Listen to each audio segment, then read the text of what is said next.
ഇന്നത്തെ ഈ ഒരു സെഷനിൽ നമ്മൾ കഴിഞ്ഞ പരീക്ഷകളൊക്കെ ചോദിച്ചിരിക്കുന്ന സോഷ്യൽ സയൻസിലെ വളരെ പ്രധാനപ്പെട്ട 30 ചോദ്യങ്ങളാണ്.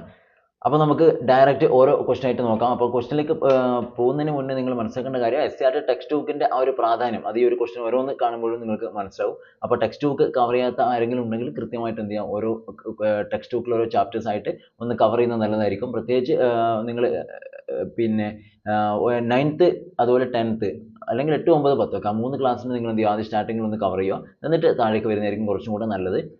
ഓക്കെ, നമുക്ക് ഡയറക്റ്റ് ഓരോ ക്വസ്റ്റിലേക്ക് വരാം. ഫസ്റ്റ് ക്വസ്റ്റ്യൻ ഇങ്ങനെയാണ്: ഭൂവൽക്കം പ്രധാനമായും ഉൾക്കൊള്ളുന്നത്. ഭൂവൽക്കം പ്രധാനമായും ഉൾക്കൊള്ളുന്നത്. ഭൂവൽക്കത്തിൽ എന്താണ് ഉൾക്കൊള്ളുന്നത് മാത്രം പറഞ്ഞാൽ മതി. ഓപ്ഷൻ നോക്കിയേ: സിലിക്കേറ്റുകൾ, ശിലാദ്രവം, ലോഹങ്ങളും സിലിക്കേറ്റുകളും സമ്മിശ്രമായി, അതുപോലെ തന്നെ ലോഹങ്ങൾ. ഇങ്ങനെ 4 ഓപ്ഷൻസ് ആണ് ഉള്ളത്. അപ്പോൾ ഇതിൽ ഭൂവൽക്കം പ്രധാനമായും ഉൾക്കൊള്ളുന്നത് ഏതാണ് എന്നാണ് ചോദിച്ചത് അല്ലേ? ആൻസർ ഏതാ വരിക? ഡയറക്റ്റ് ക്വസ്റ്റ്യൻ ആണ്. ഭൂവൽക്കം പ്രധാനമായിട്ടും ഉൾക്കൊള്ളുന്നതെന്ന് ചോദിച്ചാൽ നമുക്ക് പറയാൻ പറ്റും ഏതാണ് വരിക? ആൻസർ ഓപ്ഷൻ എ തന്നെയാണ്. സിലിക്കേറ്റുകളാണ് കേട്ടോ. സിലിക്കേറ്റുകൾ എന്നതാണ് വരിക. അപ്പോൾ ആൻസർ ഓപ്ഷൻ എ, സിലിക്കേറ്റുകൾ. ഓക്കെ, ഒന്ന് ക്ലിയർ ആയെന്ന് വിചാരിക്കുന്നു. സെക്കൻഡ്, നെക്സ്റ്റ് ക്വസ്റ്റിലേക്ക് വരാം. കുറിഞ്ചി തിണയുടെ ഭൂമിശാസ്ത്ര സവിശേഷത എന്തായിരുന്നു? അപ്പോൾ നിങ്ങൾ തിണകൾ എന്ന് പറഞ്ഞുകൊണ്ട് ഒരു ഭാഗം തന്നെയുണ്ട്. അപ്പോൾ അതിൽ ഒരെണ്ണമാണ്, അതിൽ ഒരു തിണയാണ് കുറിഞ്ചി എന്ന് പറയുന്നത് അല്ലേ? അപ്പോൾ ഈ കുറിഞ്ചി തിണയുടെ ഭൂമിശാസ്ത്ര സവിശേഷത എന്താണ് എന്നാണ് ചോദിച്ചത്. ഓപ്ഷൻസ്: വരണ്ട പ്രദേശം, കുന്നിൻ പ്രദേശം, തീരപ്രദേശം, പുൽമേടുകൾ. ഈ പറഞ്ഞ 4 ഏതാണ് ഈ കുറിഞ്ചി തിണയുടെ പിന്നെ ഭൂമിശാസ്ത്രപരമായിട്ടുള്ള സവിശേഷത എന്നാണ് ചോദിച്ചത്? ഏതാ വരിക? സിമ്പിൾ ആയിട്ടുള്ള ക്വസ്റ്റ്യൻ ആണ് അല്ലെ? കുറിഞ്ചി കു അല്ലെ? കു ആണ്. അപ്പം ഇവിടെയും വരുന്നത് കു ആണ്. അപ്പോൾ കു എന്ന് വെച്ചാൽ കുന്നിൻ പ്രദേശം എന്നതാണ് ആൻസർ കേട്ടോ. കുന്നിൻ പ്രദേശം എന്നതാണ് ആൻസർ ആയിട്ട് വരിക. ഓക്കെ, അപ്പോൾ തിണകൾ കുറച്ച് വളരെ പ്രധാനപ്പെട്ട ഒരു ഭാഗമാണ് എന്നുള്ള കാര്യം മനസ്സിലാക്കുക. തിണയിൽ നിന്നും ഇതിനു മുന്നേ ഒരുപാട് ക്വസ്റ്റ്യൻസ് വന്നിട്ടുണ്ട്. ഓക്കെ, നെക്സ്റ്റ്, ധമ്മനയം സ്വീകരിച്ച ഭരണാധികാരിയുടെ പേര് ഏത്? ധമ്മനയം സ്വീകരിച്ച ഭരണാധികാരി തന്നിരിക്കുന്ന ഓപ്ഷനിൽ ധമ്മനയം സ്വീകരിച്ച ഭരണാധികാരി ഏതെന്നാണ് ചോദിച്ചത് അല്ലേ? നോക്കിയേ: ചന്ദ്രഗുപ്ത മൗര്യൻ, കനിഷ്കൻ, സമുദ്രഗുപ്തൻ, അശോകൻ. അപ്പോൾ ഈ 4 പേരിൽ ആരാണ് നയം സ്വീകരിച്ചതെന്ന് ചോദിച്ചാൽ നിങ്ങൾക്ക് വളരെ സിമ്പിൾ ആയിട്ട് പറയാൻ പറ്റണം. ഏതാണ് വരിക?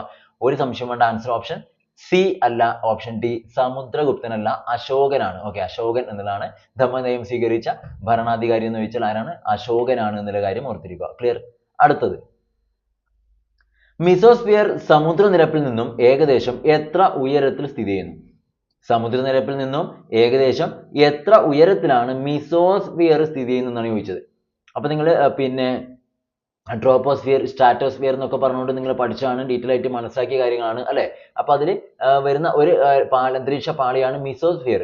അപ്പോൾ ഈ മിസോസ്ഫിയർ നിരപ്പിൽ നിന്നും ഏകദേശം എത്ര ഉയരത്തിൽ സ്ഥിതി ചെയ്യുന്നതെന്നാണ് ചോദിച്ചത്. ഓപ്ഷൻ നോക്ക്: 0 മുതൽ 17 കിലോമീറ്റർ വരെ, 17 മുതൽ 50 കിലോമീറ്റർ വരെ, 50 മുതൽ 80 കിലോമീറ്റർ വരെ, അതുപോലെ തന്നെ 80 to 400, 80 മുതൽ 400 കിലോമീറ്റർ വരെ. അപ്പോൾ ഇതിൽ ഏത് ആയിരിക്കും നമ്മുടെ ആൻസർ വരിക? മിസോസ്ഫിയർ സമുദ്രനിരപ്പിൽ നിന്നും എത്ര ഉയരത്തിൽ, ഏകദേശം എത്ര ഉയരത്തിലാണ് സ്ഥിതി ചെയ്യുന്നതെന്നാണ് ചോദിച്ചത് അല്ലേ? ആൻസർ വരുന്നത് 50 to 80 ആണ് കേട്ടോ. 50 മുതൽ 80 കിലോമീറ്റർ വരെ എന്നുള്ളതാണ് ആൻസർ. ഓക്കെ, അപ്പോൾ 50 to 80 ആണ് നമ്മുടെ ആൻസർ ആയിട്ട് വരിക. നെക്സ്റ്റ് ക്വസ്റ്റ്യനിലേക്ക് വരാം. ഇന്ത്യൻ ആസൂത്രണത്തിന്റെ പിതാവ് എന്നറിയപ്പെടുന്നത് ആരെയാണ്? ഇന്ത്യൻ ആസൂത്രണത്തിന്റെ പിതാവ്. Clear? Options: M Visvesvaraya, Dadabhai Naoroji, Jawaharlal Nehru, R C. Desai. ഇതുവരെയും പറഞ്ഞ ക്വസ്റ്റ്യൻസ് എല്ലാം ടെക്സ്റ്റ് ബുക്ക് ആണ്. ഓക്കെ, നെക്സ്റ്റ്, അപ്പോൾ ഏതാണ് വരിക? ആസൂത്രണത്തിന്റെ പിതാവ് ആരാണ് വരിക?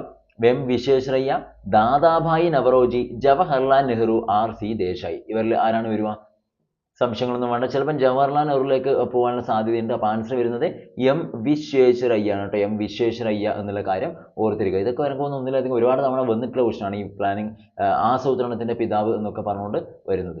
നെക്സ്റ്റ്, തീമാറ്റിക് ഭൂപടം അല്ലാത്തത് ഏത്? ചുവടെ തന്നിരിക്കുന്നവയിൽ തീമാറ്റിക് ഭൂപടം അല്ലാത്തത് ഏത് എന്നാണ് ചോദിച്ചത്. ഓപ്ഷൻ നോക്കിയേ: ധരാതലീയ ഭൂപടമാണ്, ധരാതിയല്ല, ധരാതലീയ ഭൂപടം, ഭൂവിനിയോഗ ഭൂപടം, മണ്ണ് ഭൂപടം, അതുപോലെ നദീ ഭൂപടം. തീമാറ്റിക് ഭൂപടം എന്ന് വെച്ചാൽ നമ്മൾ ഒരു പ്രത്യേക ഒരു സ്ഥലത്തെ എന്തെങ്കിലും പ്രത്യേകത ഉണ്ടെങ്കിൽ അതിനെ മാത്രം കാണിക്കുന്ന പിന്നെ മാപ്പുകളാണ് നമ്മൾ തീമാറ്റിക്. ഏതെങ്കിലും ഒരു തീമിനെ എടുത്ത് ഹൈലൈറ്റ് ചെയ്ത് കാണിക്കുന്ന ഒരു മാപ്പിനെയാണ് നമ്മൾ എന്താ പറയുക? തീമാറ്റിക് ഭൂപടം എന്ന് പറയുക. ഇപ്പോൾ ഉദാഹരണത്തിന് ഇപ്പോൾ ഒരു സ്ഥലത്ത് മണ്ണുകൾക്ക് പ്രാധാന്യം, ആ മണ്ണിനെ മാത്രമേ അവിടെ ഫോക്കസ് ചെയ്യൂ. ഓക്കെ, അത്തരത്തിലുള്ള ഇതിനെയാണ് നമ്മൾ എന്താ പറയുക? തീമാറ്റിക് ഭൂപടം എന്ന് പറയുക. സിമ്പിൾ ആയിട്ട് അങ്ങനെ മനസ്സിലാക്കുക. ക്ലിയർ? അപ്പോൾ ഏതാ വരിക? ധരാതലീയ ഭൂപടം, ഭൂവിനിയോഗ ഭൂപടം, മണ്ണ് ഭൂപടം, നദീ ഭൂപടം. ഏതാ വരിക?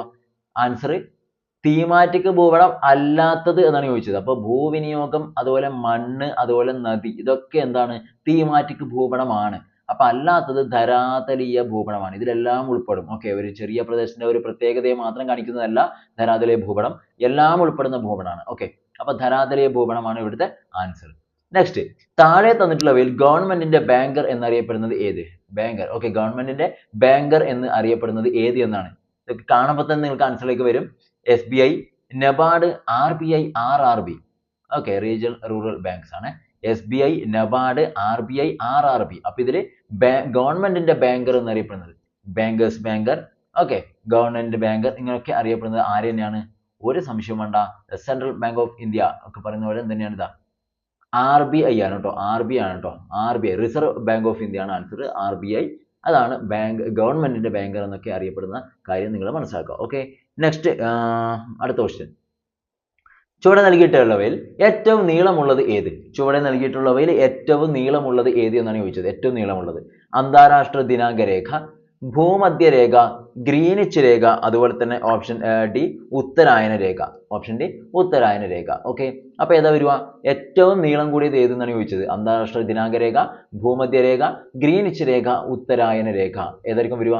സംശയങ്ങളൊന്നും വേണ്ട, ആൻസർ ഒരു സംശയവും വേണ്ട, ഭൂമധ്യരേഖ തന്നെയാണ് കേട്ടോ. ഭൂമധ്യരേഖ തന്നെയാണ് എന്നുള്ള കാര്യം ഓർത്തിരിക്കുക. ഓക്കെ, അത് തന്നെയാണ് ആൻസർ വരിക. നെക്സ്റ്റ്, ഏറ്റവും നീളമുള്ള ഉപദ്വീപീയ നദി ഏത്? ഏറ്റവും നീളമുള്ള ഉപദ്വീപീയ നദി ഹിമാലയൻ നദിയല്ല, ഉപദ്വീപീയ നദിയാണ്. ഓക്കെ, പെനിൻസുലർ റിവേഴ്സ് ആണ്. അപ്പൊ ഏറ്റവും നീളമുള്ള ഉപദ്വീപീയ നദി ഏതെന്ന് ചോദിച്ചാൽ ഏതാ വരുക?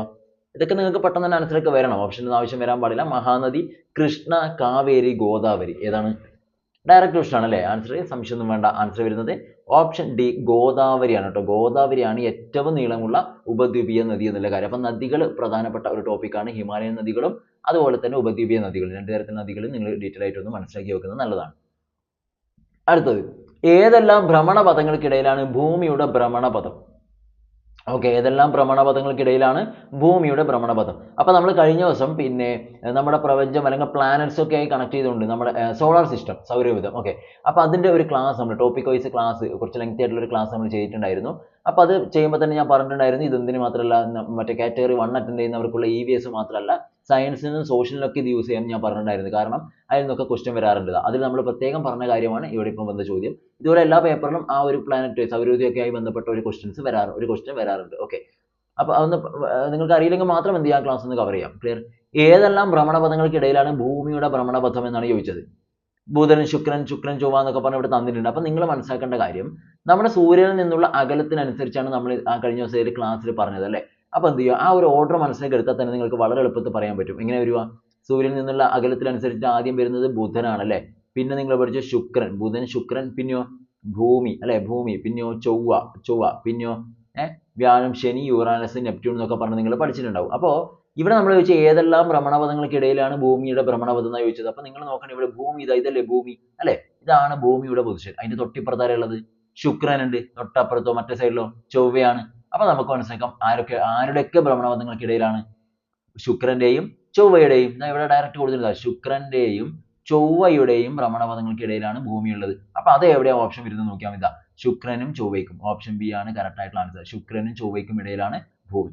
അപ്പൊ സൂര്യനിൽ നിന്നുള്ള അകലത്തിനനുസരിച്ചിട്ടാണ് നിങ്ങൾ ഇത് മനസ്സിലാക്കേണ്ടത്. ആ ഒരു ഓർഡർ മനസ്സിലേക്ക് എടുത്താൽ വളരെ എളുപ്പത്തിൽ നിങ്ങൾക്ക് എന്ത് ചെയ്യാൻ പറ്റും, ആൻസറിലേക്ക് എത്താൻ പറ്റും. ഓക്കെ, നെക്സ്റ്റ് ഹരിതഗൃഹവാതകം ഏത്? തന്നിരിക്കുന്നവയിൽ ഹരിതഗൃഹവാതകമാണ് ചോദിച്ചത്. ഗ്രീൻ ഹൗസ് ഗ്യാസ് ആണ്. Carbon dioxide CO2, nitrogen, പിന്നെ oxygen, helium. Carbon dioxide, nitrogen, oxygen, helium. അപ്പൊ ഇവരിൽ ഏതാണ് ഹരിതഗൃഹവാതകം എന്നാണ് ചോദിച്ചത്. ഏതാ വരിക? ഡയറക്റ്റ് ക്വസ്റ്റൻ ആണല്ലേ, ഏതാണ് ആൻസർ വരിക?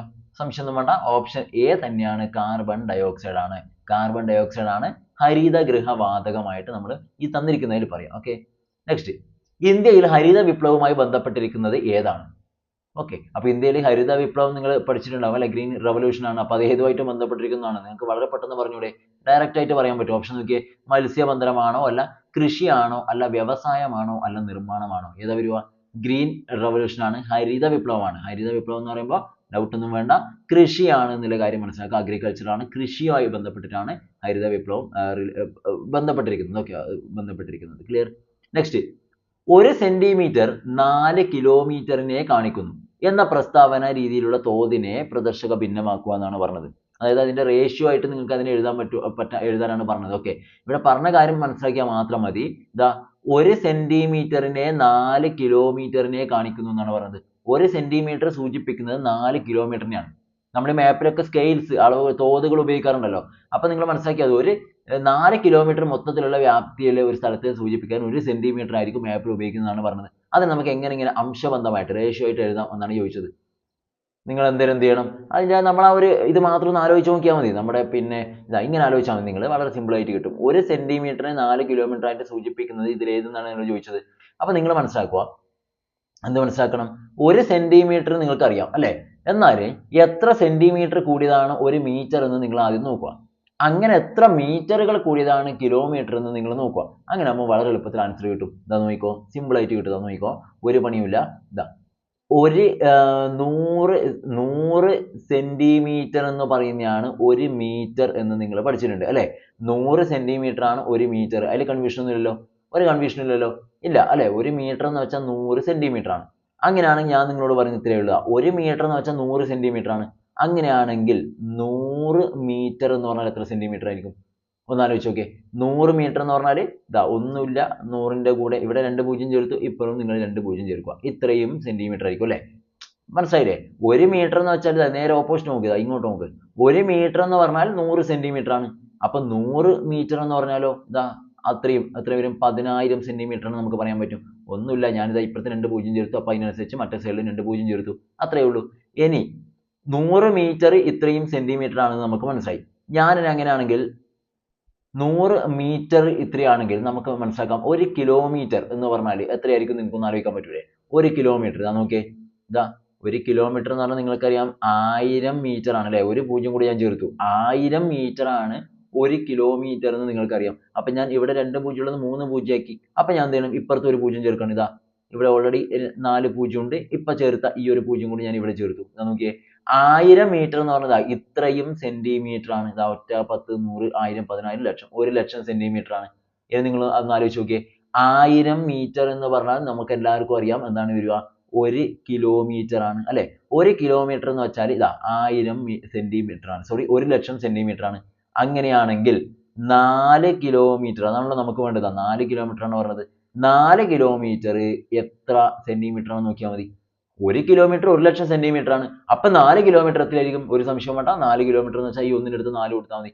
4,00,000 കിലോമീറ്റർ ആയിരിക്കും, സോറി സെന്റിമീറ്റർ ആയിരിക്കും. ഓക്കെ, അപ്പൊ 4 കിലോമീറ്റർ എന്ന് വെച്ചാൽ 4,00,000 സെന്റിമീറ്റർ ആണ് എന്നാണ് മനസ്സിലാക്കേണ്ടത്. ക്ലിയർ?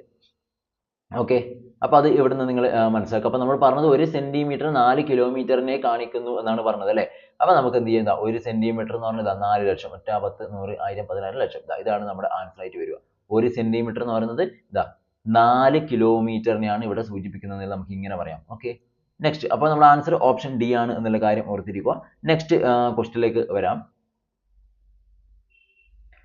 നീതി ആയോഗിന്റെ ചെയർമാൻ ആരാണ്? നീതി ആയോഗിന്റെ ചെയർമാൻ ആരാണ് എന്നാണ് ചോദിച്ചത്. നീതി ആയോഗിന്റെ ചെയർമാൻ ഞാൻ നേരിട്ട് പറയാം. നീതി ആയോഗിന്റെ ചെയർമാൻ എപ്പോഴും ആരാണ്ടാവുക? പ്രധാനമന്ത്രിയാണ് ഉണ്ടാവുക എന്നുള്ള കാര്യം ഓർത്തിരിക്കുക. അതിനിപ്പോ നേരത്തെ നമുക്ക് പേര് തരാം, ഇങ്ങനെ പദവി തരുന്നതിന് പകരം പേര് തരാം. മൻമോഹൻ സിംഗ്, ഓക്കെ, പിന്നെ അങ്ങനെ ആരൊക്കെയോ പഴയ ആളുകളെയും പുതിയ ആളുകളൊക്കെ പേര് നിങ്ങൾക്ക് നേരിട്ട് തന്നേക്കാം. ഓക്കെ, മൻമോഹൻ സിംഗ് എന്നോ ഇന്ദിരാഗാന്ധി എന്നോ നരേന്ദ്രമോദി എന്നോ അല്ലെങ്കിൽ മറ്റെന്തെങ്കിലും ഏതെങ്കിലും രീതിയിൽ നമുക്ക് പേരുകൾ വരാം. അപ്പൊ അതൊന്നും നിങ്ങൾ നോക്കണ്ട. നിലവിലെ പ്രധാനമന്ത്രി ആരാണോ അവരായിരിക്കും നീതി ആയോഗിന്റെ ചെയർമാൻ. അപ്പൊ ഇവിടെ നമുക്ക് ഡയറക്റ്റ് പദവിയാണ് എന്നത് ആൻസർ വരുന്നത് പ്രധാനമന്ത്രി എന്നുള്ളതാണ് കറക്റ്റ് ആയിട്ടുള്ള ആൻസർ കേട്ടോ, പ്രധാനമന്ത്രി.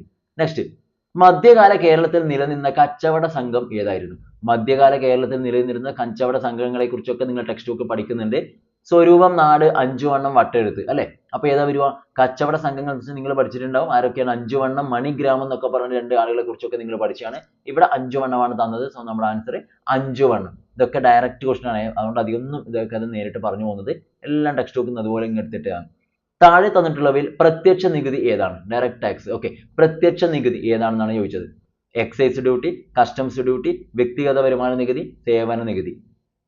അപ്പൊ ഇതിൽ ഏതാ വരുക? തന്നിരിക്കുന്നവയിൽ പ്രത്യക്ഷ നികുതി ഏതെന്നാണ് ചോദിച്ചത്. പ്രത്യക്ഷ നികുതി. അപ്പൊ നമുക്ക് ആൻസർ ചെയ്ത് പറയാൻ പറ്റും എക്സൈസ് ഡ്യൂട്ടി, കസ്റ്റംസ് ഡ്യൂട്ടി, വ്യക്തിഗത വരുമാന നികുതി, സേവന നികുതി എന്നിങ്ങനെയൊക്കെയാണ് നമുക്ക് തന്നിട്ടുള്ളത്.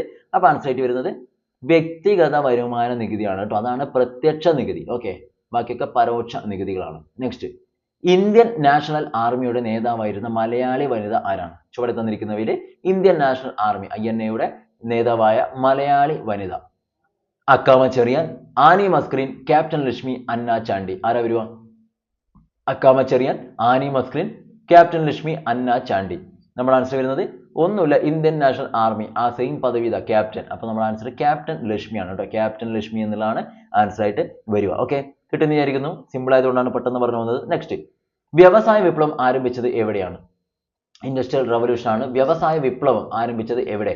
ഇംഗ്ലണ്ട്, ഇറ്റലി, ഫ്രാൻസ്, തുർക്കി. ഇതൊക്കെ ഡയറക്റ്റ് ജനറൽ ക്വസ്റ്റ്യൻ ആണ്. വ്യവസായ വിപ്ലവം ആരംഭിച്ചത് ഒരു സംശയം വേണ്ട, ഇംഗ്ലണ്ടിലാണ്. ഓക്കെ, ഇംഗ്ലണ്ടിലാണ് എന്നുള്ള കാര്യം മനസ്സിലാക്കി വെക്കുക. ഇവിടെയാണ് വ്യവസായ വിപ്ലവം ആരംഭിച്ചത്. അങ്ങനെ നമ്മൾ ഇതാ അടുത്ത ക്വസ്റ്റിലേക്ക് പോവാണ്. ഇന്ത്യയിൽ തീരദേശമുള്ള സംസ്ഥാനങ്ങൾ എത്ര? തീരദേശമുള്ള സംസ്ഥാനങ്ങൾ എത്ര എന്നാണ് ചോദിച്ചത് അല്ലേ. അപ്പൊ നിങ്ങൾ ഇതാ ഇങ്ങനെ ഇന്ത്യന്റെ ഒരു മാപ്പ് ഇങ്ങനെ നിങ്ങൾ ആലോചിക്കുകയാണെങ്കിൽ ഈ ഭാഗത്തൊക്കെയാണ് നമ്മുടെ കടൽ വരുന്നത്. അപ്പൊ ഇതൊക്കെയാണ് തീരദേശങ്ങൾ. അപ്പൊ അങ്ങനെ എത്ര സംസ്ഥാനങ്ങൾ ഉണ്ടെന്നാണ് ചോദിച്ചത്. പറയാൻ പറ്റുമോ? ഒന്ന് പറയാൻ കിട്ടുന്നുണ്ടോ നോക്കിയാൽ ആദ്യം നിങ്ങൾക്ക് അല്ലെ. എന്താ വരിക? നിങ്ങളൊന്ന് ആലോചിച്ച് നോക്കിയതാ. ഗുജറാത്ത് അല്ലെ, ഗുജറാത്ത് വരുന്നുണ്ട്. നമുക്ക് നോക്കാം. ഗുജറാത്ത്, പിന്നെ നമുക്കറിയാം മഹാരാഷ്ട്ര വരും ഇവിടെ അല്ലെ, മഹാരാഷ്ട്ര വരും. അത് കഴിഞ്ഞാൽ ചെറിയൊരു പീസ് ഗോവ വരുന്നുണ്ട്, ഗോവ വരുന്നുണ്ട്. പിന്നെയോ കർണാടകയുടെ ഒരു ഭാഗം വരും അല്ലെ, കർണാടക വരും. പിന്നെയോ കേരളം വന്നു, നമ്മുടെ കേരളയാണ്, കേരളം വന്നു. കേരളം കഴിഞ്ഞാൽ നേരെ ഇപ്പുറത്തേക്ക് തമിഴ്നാട് പോയി അല്ലെ, തമിഴ്നാട് വന്നു. പിന്നെ തൊട്ടപ്പുറത്ത് ആരുണ്ട്? ആന്ധ്രാപ്രദേശ് അല്ലെ, ആന്ധ്രാപ്രദേശ് ഉണ്ട്. അത് കഴിഞ്ഞ് ഈ ഒരു ഭാഗത്തായിട്ട് ആര് വരും? ഒഡീഷ വരും അല്ലെ, ഒഡീഷ വരും. പിന്നെ ആരാണ്? West Bengal. Okay, west Bengal വരും, വെസ്റ്റ് ബംഗാൾ വരും. അപ്പൊ എത്ര ഉണ്ട്? 1 2 3 4 5 6 7 8 9. ഓക്കെ, അപ്പൊ നമ്മുടെ തീരദേശമുള്ള സംസ്ഥാനങ്ങൾ എത്ര ഉണ്ടെന്ന് ചോദിച്ചാൽ ഒന്നും നോക്കണ്ട, 9. കണ്ണുമുട്ടി എഴുതാം 9. ഓക്കെ, 9 സ്റ്റേറ്റുകളാണ് തീരദേശ സംസ്ഥാനങ്ങൾ ഉള്ളത് എന്നുള്ള കാര്യം മനസ്സിലാക്കുക. ക്ലിയർ? ഒന്ന് ജസ്റ്റ് ഒന്ന് മാപ്പ് എടുത്ത് നിങ്ങൾ നോക്കിയാൽ മതി. നെക്സ്റ്റ്, ശരിയായ ജോഡി ഏത്? ശരിയായ ജോഡി കാറ്റിന്റെ ദിശ ബാരോമീറ്റർ, അന്തരീക്ഷ മർദ്ദം തെർമോമീറ്റർ, കാറ്റിന്റെ വേഗം അനിമോമീറ്റർ, അതുപോലെ തന്നെ മഴ ഹൈഗ്രോമീറ്റർ. അപ്പൊ ഈ തന്ന 4 ഒരെണ്ണം മാത്രമേ ശരിയായിട്ടുള്ള പെയറുള്ളൂ, കറക്റ്റ് പെയറുള്ളൂ. ബാക്കിയൊക്കെ തെറ്റാണ്. അപ്പൊ ഏതാ വരുക? ശരിയായിട്ട് വരുന്നതാണ് ഏത്? കാറ്റിന്റെ വേഗം അനിമോമീറ്റർ അല്ലെ. സി ആണ് ആൻസർ. കാറ്റിന്റെ വേഗം അനിമോമീറ്റർ എന്നുള്ളതാണ് കറക്റ്റ് ആയിട്ട് വരുന്ന ഓപ്ഷൻ. ഓക്കെ, ഒന്ന് മനസ്സിലാക്കി വെച്ചാൽ മതി. നെക്സ്റ്റ്, സിഗറാത്തുകൾ ബന്ധപ്പെട്ട സംസ്കാരത്തെ കണ്ടെത്തുക. സിഗറാത്തുകൾ. ഓക്കെ, സിഗറാത്തുകളുമായി ബന്ധപ്പെട്ട സംസ്കാരം ഏതെന്നാണ് ചോദിച്ചത്. ഏതാ വരുക? മെസപ്പൊട്ടോമിയ സംസ്കാരം, ഈജിപ്ഷ്യൻ, ചൈനീസ്, ഹാരപ്പൻ അല്ലെ. അപ്പൊ ഇതിൽ ഏതാണ് സിഗറാത്തുകൾ വരിക? ഏതുമായിട്ടാണ് കണക്ട് ചെയ്ത് നമുക്ക് പറ്റുക? എ ആണോ, ബി ആണോ, സി ആണോ, ഡി ആണോ? മെസപ്പൊട്ടോമിയൻ, ഈജിപ്ഷ്യൻ, ചൈനീസ്, ഹാരപ്പൻ അല്ലെ. ആൻസർ വരുന്നത് ഏതാണ്? സംശയം ഒന്നും വേണ്ട, നിങ്ങൾ പഠിച്ചിട്ടുണ്ടാവും. മെസപ്പൊട്ടോമിയൻ സംസ്കാരത്തിലെ ആരാധനാലയങ്ങളെയൊക്കെ നമ്മൾ പൊതുവായിട്ട് സിഗറാത്തുകൾ എന്ന് ടെക്സ്റ്റ് ഒക്കെ പറയുന്നുണ്ടല്ലോ. അപ്പൊ അതാണ് നമ്മുടെ ആൻസർ. ഓപ്ഷൻ എ ആണ്, മെസപ്പൊട്ടോമിയൻ എന്നുള്ളതാണ് കറക്റ്റ് ആൻസർ കേട്ടോ. മെസപ്പൊട്ടോമിയൻ ആണ് ആൻസർ. അടുത്തത്, ലോകമാന്യ എന്നറിയപ്പെടുന്നത് ആരെയാണ്? Lala Lajpat Rai, Annie Besant, Balagangadhara Tilak, Bipin Chandra Pal. ആരാ വരുക? ലോകമാന്യ. നിങ്ങൾ മറ്റേ ട്രെയിനിന്റെ പേര് പഠിച്ചിട്ടുണ്ട്, ലോകമാന്യ തിലക് എക്സ്പ്രസ് എന്നൊക്കെ പറയും. ലോകമാന്യ തിലക് ഒക്കെ. അപ്പൊ ആരായിരിക്കും? ലോകമാന്യ തിലക്. ഇതാ ലോകമാന്യ തിലക്. അപ്പൊ ആരാണ്? ബാലഗംഗാധര തിലകാണ് ആൻസർ. ഓക്കെ, ബാലഗംഗാധര തിലകൻ. ഓക്കെ, അപ്പൊ അതും കിട്ടി. ഇതൊക്കെ കൂടുതൽ നമ്മൾ പറയുന്നില്ല, ടെക്സ്റ്റ് ബുക്ക് ബേസ്ഡ് ആണ്, എല്ലാം ടെക്സ്റ്റിന് വരുന്നതിനാണ്. ഛത്രപതി എന്ന പേര് സ്വീകരിച്ചത് ആര്? ഛത്രപതി എന്ന് കേൾക്കുമ്പോൾ തന്നെ നിങ്ങൾക്ക് വളരെ പെട്ടെന്ന് മറ്റൊരു പേരും കൂടി അതിന്റെ കൂടെ തന്നെ വരും അല്ലെ. ആരാണ്? രാജരാജ ചോളൻ, ശിവജി, രാജേന്ദ്ര ചോളൻ, ബീർബൽ. ഓക്കെ, അപ്പൊ ഛത്രപതി എന്ന് പറയുമ്പോൾ തന്നെ ഓർമ്മ വരണം ഛത്രപതി ശിവജിയാണ് ആൻസർ അല്ലെ. ഛത്രപതി ശിവജി. നെക്സ്റ്റ്, കായാന്തരിത ശില ഏത്? നമ്മുടെ ശിലകളെ കുറിച്ചൊക്കെ കൃത്യമായിട്ട് ടെക്സ്റ്റ് ബുക്കിൽ ഒന്ന് ഡിസ്കസ് ചെയ്തപ്പോൾ പറഞ്ഞാണ് അല്ലെ. അപ്പൊ അതിൽ കായാന്തരിത ശില ഏതെന്നാണ് ചോദിച്ചത്. മാർബിൾ, ബസാൾട്ട്, ചുണ്ണാമ്പുകല്ല്, ഗ്രാനൈറ്റ്.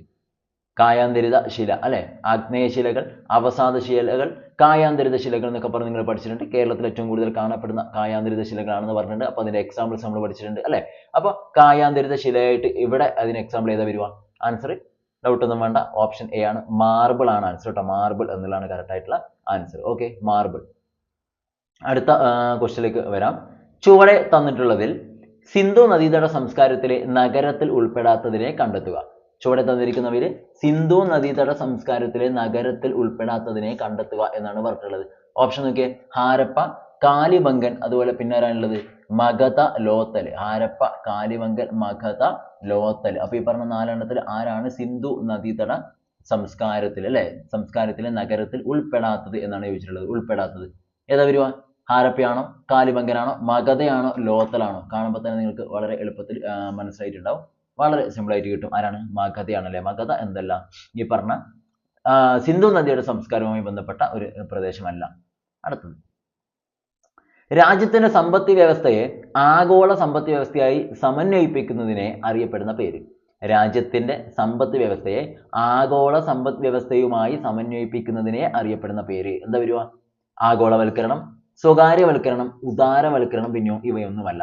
ഓക്കെ, ആഗോളവൽക്കരണം, സ്വകാര്യവൽക്കരണം, പിന്നെയോ ഉദാരവൽക്കരണം ഇവയൊന്നുമല്ല എന്നിങ്ങനെയാണ് പറഞ്ഞിട്ടുള്ളത്. അപ്പൊ നമുക്ക് ആൻസർ ഏതാണ് പറയാൻ പറ്റുക? ആൻസർ പറയാൻ പറ്റുന്നത് വളരെ എളുപ്പമാണ്. ഏതാണ് വരിക? ഒന്നും വേണ്ട. രാജ്യത്തെ സമ്പദ് വ്യവസ്ഥയെ ആഗോള സമ്പദ് വ്യവസ്ഥയുമായി സമന്വയിപ്പിക്കുന്ന വെച്ചാൽ തന്നെയാണ് ആഗോളവൽക്കരണം. ഓക്കെ, ഗ്ലോബലൈസേഷൻ ആണ്, ആഗോളവൽക്കരണം തന്നെയാണ് നമ്മുടെ ആൻസർ ആയിട്ട് ഇവിടെ വരിക. നെക്സ്റ്റ്, ചെറിയ ഉരുളൻ ഐസ് കഷ്ണങ്ങളുടെ രൂപത്തിലുള്ള വർഷണം ഏത്? മഴയാണ് ഉദ്ദേശിക്കുന്നത്. ചെറിയ ഉരുളൻ ഐസ് കഷ്ണങ്ങളുടെ രൂപത്തിലുള്ള വർഷണം. ഐസ് മഴ എന്നൊക്കെ പറയുന്നില്ലേ, എന്താ വരുക? സ്ലേറ്റ്, ആലിപ്പഴം വീഴ്ച, മഞ്ഞ് വീഴ്ച, ഹിമം. ഏതാ വരുക? ചെറിയ ഉരുളൻ ഐസ് കഷ്ണങ്ങളുടെ രൂപത്തിലുള്ള വർഷണം എന്ന് പറഞ്ഞാൽ ഒന്നും നോക്കണ്ട, ആലിപ്പഴം വീഴ്ച. അതിനല്ലേ നമ്മൾ ആലിപ്പഴം എന്ന് പറയുക അല്ലെ? ഐസും കഷ്ണങ്ങൾ ഇങ്ങനെ ചറവറ വീഴുന്നു, അതാണ് ആലിപ്പഴം വീഴ്ച. നെക്സ്റ്റ്, ഇതൊക്കെ ഓർമ്മയുണ്ടാവണം. ടെക്സ്റ്റ് നമ്മളൊന്ന് ചർച്ച ചെയ്തതാണ്. കോർദോവ സർവകലാശാല സ്ഥിതി ചെയ്യുന്നത് രാജ്യം ഏത്? കോർദോവ സർവകലാശാല സ്ഥിതി ചെയ്യുന്ന രാജ്യം ഇറ്റലി, ഇംഗ്ലണ്ട്, ഫ്രാൻസ്, സ്പെയിൻ. അപ്പൊ എവിടെ വരുക? കോർദോവ സർവകലാശാല എവിടെയാണ്? എവിടെയാ വരുക? ആൻസർ ഓപ്ഷൻ ഡി, സ്പെയിൻ ആണ്. ഓപ്ഷൻ ഡി, സ്പെയിൻ ആണ്. നെക്സ്റ്റ്, സുൽത്താന റസിയ ഉൾപ്പെട്ടിരിക്കുന്ന രാജവംശം ഏത്? സുൽത്താന റസിയ ഉൾപ്പെട്ടിരിക്കുന്ന രാജവംശം ഏത് എന്നാണ് ചോദിച്ചത്. സുൽത്താന റസിയ ഉൾപ്പെട്ടിരിക്കുന്ന രാജവംശം ഏത്? ഏതാ വരുക? ഖിൽജി, തുഗ്ലക്ക്, മംലൂക്ക്, സയ്യിദ്. ഏതിലാ വരുക? നിങ്ങൾ പഠിച്ചിട്ടുണ്ടാവും, അടിമ വംശവുമായി ബന്ധപ്പെട്ടാണ് സുൽത്താന റസിയ ഉള്ളത് അല്ലെ? സുൽത്താന റസിയ ഉൾപ്പെട്ട രാജവംശം അടിമ വംശമാണ്. ഇപ്പൊ ടെക്സ്റ്റ് ബുക്കിൽ അത് മംലൂക്ക് വംശം എന്നാണ്. പുതിയ ടെക്സ്റ്റിൽ അടിമ എന്ന് പറയുന്നില്ല, മംലൂക്ക് വംശം തന്നെയാണ് പറയുന്നത്. ഓക്കെ, മുമ്പും മംലൂക്ക് കൊടുത്തിരുന്നു, പക്ഷേ ബ്രാക്കറ്റിലാണ് അടിമ വംശം എന്ന് പ്രത്യേകം കൊടുത്തിട്ടുണ്ടായിരുന്നു. പക്ഷെ ഇപ്പോൾ വന്ന പുതിയ 9th ടെക്സ്റ്റിൽ അടിമ എന്ന് പറയുന്നില്ല, മംലൂക്ക് എന്നേ ഉള്ളൂ. എങ്ങനെയായാലും മംലൂക്ക് വംശമാണ് സുൽത്താന റസിയ ഉൾപ്പെട്ടിരിക്കുന്ന രാജവംശം. ഓക്കെ, ഒരു ക്വസ്റ്റ്യൻ കൂടെ ബാക്കിയുണ്ടായിരുന്നു, അത് മിസ്സായതാണ്. പ്ലാസി യുദ്ധം നടന്ന വർഷം ഏതെന്നാണ് ചോദിച്ചു കേട്ടോ. പ്ലാസി യുദ്ധം നടന്ന വർഷം ഏത് എന്നാണ് അടുത്ത ഒരു ക്വസ്റ്റ്യൻ 60ാമത്തെ ചോദ്യമായിട്ട് വന്നിരുന്നത്. മിസ്സായി പോയതാണ്. വർഷം തന്നിട്ടുണ്ട്, ഓപ്ഷൻ തന്നിട്ടുണ്ട്. 1764 തന്നിട്ടുണ്ട്. പിന്നെയോ 1783 തന്നിട്ടുണ്ട്, 1767 തന്നിട്ടുണ്ട്, അതുപോലെ തന്നെ 1757 1957. ഈ പറഞ്ഞതിൽ പ്ലാസി യുദ്ധം നടന്നത് ഏത് വർഷമാണെന്നാണ് ചോദിച്ചത്. എപ്പോഴാണ് വരിക? പ്ലാസി യുദ്ധം നടന്ന വർഷമാണ്, ഒരു സംശയവും വേണ്ട. ആൻസർ ഓപ്ഷൻ ഡി തന്നെയാണ്. ഏതാ വരിക? 1757. ഓക്കെ, 1757 ആണ് പ്ലാസി യുദ്ധം നടന്നിട്ടുള്ള വർഷം. അപ്പൊ ഇത്രയാണ് നമ്മൾ ഇന്നിപ്പോ വളരെ പ്രധാനപ്പെട്ട 30 ചോദ്യങ്ങൾ നമ്മൾ ചർച്ച ചെയ്തു. ഈ 30 ചോദ്യങ്ങളും നിങ്ങൾ SCRT ടെക്സ്റ്റ് ബുക്കിൽ മാത്രം വന്നിരിക്കുന്നതാണ്. ഓക്കെ, അപ്പോൾ ടെക്സ്റ്റ് ബുക്കിന് അത്രയും പ്രാധാന്യമുണ്ട്. സോഷ്യൽ ഓപ്റ്റ് ചെയ്യുന്നവർ, കാറ്റഗറി 2 സോഷ്യൽ ഓപ്റ്റ് ചെയ്യാൻ ആഗ്രഹിക്കുന്നവരുണ്ടെങ്കിൽ നിങ്ങൾ SCRT ടെക്സ്റ്റ് ബുക്ക് തറവായിട്ട് പഠിച്ചാൽ മതി. അടിപൊളിയായിട്ട് സ്കോർ ചെയ്യാം. അതിന് വേറൊന്നും നിങ്ങൾ പഠിക്കാൻ പോകണ്ട, ഉറപ്പായിട്ട് സ്കോർ ചെയ്യാം. ഓക്കെ, അപ്പോൾ ഇത്രയും കാര്യങ്ങളാണ്. നിങ്ങൾക്ക് ഇത് മനസ്സിലായെന്ന് വിചാരിക്കുന്നു. ക്ലിയർ ആയിട്ടുണ്ടെങ്കിൽ തീർച്ചയായിട്ടും ലൈക്ക് ചെയ്യുക, ഫ്രണ്ട്സിന് ഷെയർ ചെയ്ത് കൊടുക്കാൻ ശ്രദ്ധിക്കുക. പിന്നെ എന്ത് ചെയ്യാം, ഒരുപാട് ചോദ്യങ്ങൾ നമുക്ക് ഇനിയും പ്രാക്ടീസ് ചെയ്യാനുണ്ട്. വരും ദിവസങ്ങളിൽ ഒരുപാട് ചോദ്യങ്ങൾ നമുക്ക് ചെയ്യാം. ഓക്കെ.